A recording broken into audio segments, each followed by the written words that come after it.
Hello and welcome to Low Manor and another episode of Hacks Not Required with myself Dante. And myself Kaz. Today we're going to be running you through the basics of the hard light wielding architect, Symmetra.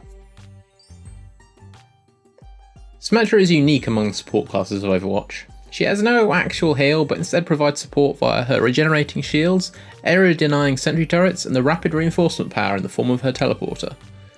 With these options backed up by the power of her trusty photon projector, she can be an extremely deadly force at close range and facilitate comebacks where the cause seem to be lost.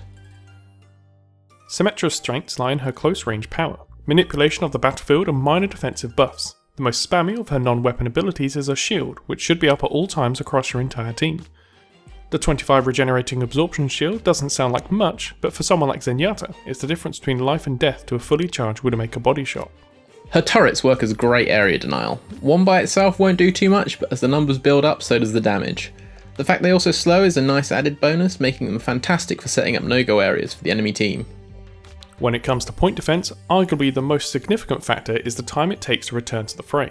Symmetra has an amazing solution, her teleporter, able to bring 6 individuals back to the front lines almost immediately, on an ult that has one of the fastest charges around. Finally, her weapon of choice, the photon projector. At close range, this thing is amazing, the left click able to lock on to a single target in range and ramp up in damage over several seconds. It's a beam weapon, meaning it ignores deflection, and as it locks on, this makes Symmetra incredible at dealing with Genji. The alternate fire allows you to charge up a ball of energy that bypasses shields. Fired down packed corridors or at enemies cowering behind a Reinhardt or Winston barrier can be very effective because of this. Although Symmetra is capable of dealing significant damage, it does come with some drawbacks. Primarily, her left click has very short range, meaning any other ranged heroes can pressure her, especially when left in the open. The alternate fire can pass through shields, but its travel speed is the slowest in the game, making it easily avoidable unless you're firing down a packed hallway or are really good at anticipating when someone is about to poke round the corner. Both her sentry turrets and teleporter can be incredibly useful, but once they're spotted they can be easily destroyed and will often be the target of flankers like Genji or Tracer. This can mean you either have to move the teleporter further back or effectively waste the sentries defending it. The turrets have very little HP, making them especially vulnerable to area of effect weapons such as the rockets of Pharah and the lightning cannon of Winston. The most obvious weakness you'll feel, however, is that Symmetra has no additional mobility, so you have no escape or repositioning tool.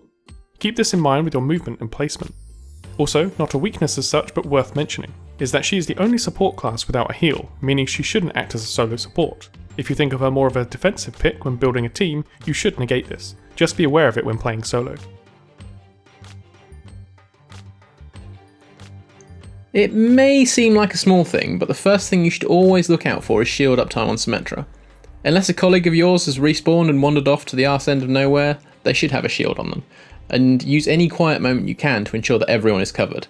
That's very easy to do. Aim at them. If they have no shield, an E, or the console equivalent, will show up on your screen, so just hit the button. This can be the difference between life and death, especially for your squishier teammates. I'm looking at you, Zenyatta. Her sentry turrets generally follow an equally simple rule. If it's not on cooldown and you don't already have 6 deployed, you should be looking to place them. Not only do these mini orbs deal minor damage, but they also slow enemies, making their primary role at defending choke points even more potent. Most commonly, these can be set up around chokes or in a Symmetra nest, where you pick a small room or alley and cover it up with turrets, catching anyone that stumbles into it. This can be done to completely deny a particular flank or as protection for your teleporter. When using them to secure choke points, make sure you're mindful of spreading them out. This serves multiple purposes, such as making sure the whole choke is protected and preventing you from losing all your sentries to a single explosion. Alternatively, setting these up around common medpack locations can sometimes get really sneaky and annoying kills on low HP heroes looking for a heal. If you've got nowhere to nest up, don't stop placing these, as even hidden around corners or in hidden niches can at worst distract the enemy, and on occasion even get a kill. Teleporter placement is one of the key things separating good Symmetras from great ones, and you have to tailor your location both for how your team are doing and the makeup and playstyle of your enemy. If they do have a Genji or Tracer dedicated to hunting it down, there is no harm in devoting a bit more of your time to protecting it. If this is the case, stick to a confined space, forcing them to fight you where you can bring your beam weapons to bear. Alternatively, if you're dominating the enemy, feel free to be a bit more optimistic with your placement to pressure them even harder. Symmetra may not have the longest range with her primary fire, but unlike other characters, she has a weapon unaffected by many traditional defensive abilities. Use her to counter characters such as Genji. His deflect is useless against her, and his low health pool makes his survival time very low, especially when facing a fully charged Symmetra. When you're up close and personal, don't be afraid to be super annoying and jump all over the place. Remember, you don't need to aim that well to do your damage, and unless you're fighting another Symmetra or a Winston, the same isn't true for your opponent.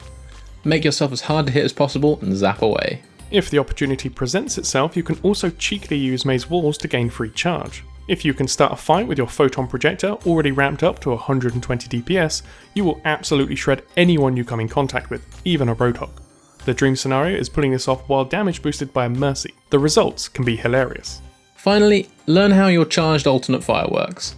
It's extremely slow moving but bypasses barriers completely. It's also usually the best way you'll charge your ultimate in the early game, so work out the best places on every map to fire it down choke points, corners where people poke round to fire off quick shots, or where a team will shuffle forward hidden behind a Reinhardt shield. It does very respectable damage if it connects, and can act as an area denial almost as well as your turrets.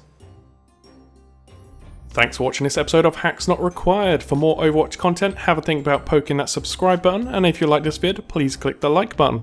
As ever, all feedback in the comments section is greatly appreciated, and we love hearing what you guys think. Did this help your Symmetra play? Did we miss anything? Let us know. You can check out the last Hacks episode here, along with a bunch of our other content. Until next time, I've been Dantier. And I've been Kaz. Thanks for watching.